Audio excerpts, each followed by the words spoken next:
Ask, listen, and the next step is think. And fight that urge to speak, especially when angry or especially when out of control. If we're not careful, what's the first thing we do when we get feedback? First thing we do when we get angry.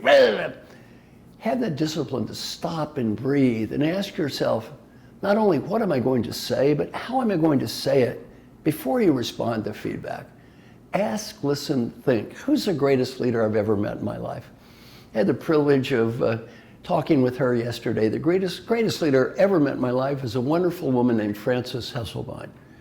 Frances retired after 14 years as National Executive Director of the Girl Scouts of America.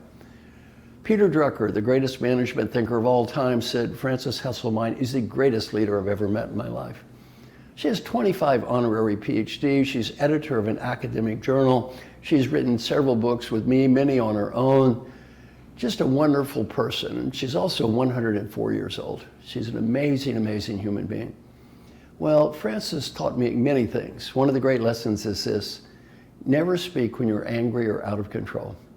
Never speak when angry or out of control. And she said, you know, an important lesson to remember is this: the second I lose control, the problem is no longer out there.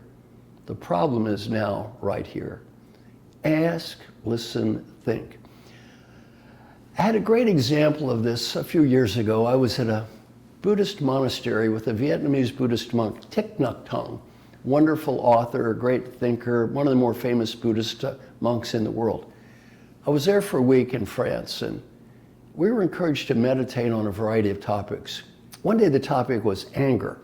He said, think to a time in your life when you became angry and lost control of your behavior. We will analyze who was responsible for what happened. Came up with a case study involving my daughter, Kelly. Now, I'm very, very proud of my daughter, Kelly. She's a PhD from Yale, 2 master's degrees from Yale. She undergraduate degree at Duke. She's already a tenured professor at Vanderbilt, very young, very hardworking. Daddy's very proud. When she was 14, maybe not quite so good. My daughter at age 14 was a pioneer, ahead of even Britney Spears in the world of navel rings. Yes, she was the first girl in her school to acquire a large and brightly colored navel ring. Now, there's no use having a navel ring if no one can see that navel ring. So she got a sleazy outfit to highlight that navel ring. Well, Daddy comes home and sees the navel ring and the sleazy outfit. I reacted with something less than wild enthusiasm, yelling, screaming, ranting, raving. In my little monastery, I meditated upon that event and I thought, what was I thinking? What was I thinking? My first thought was her walking down the street and someone saying, what a cheap-looking kid. I wonder who her father is. Even worse, my own friends thinking, I'm amazed Marshall lets his daughter look that way. Who was I concerned about here, her or me? Where was the deeper issue, her navel ring or my ego? Now, if I had to do it again, I probably still would have said, get rid of the navel ring. I didn't have to yell and scream and act like an idiot. Very difficult when we get angry to remember what Frances Hesselbein said. Breathe, breathe.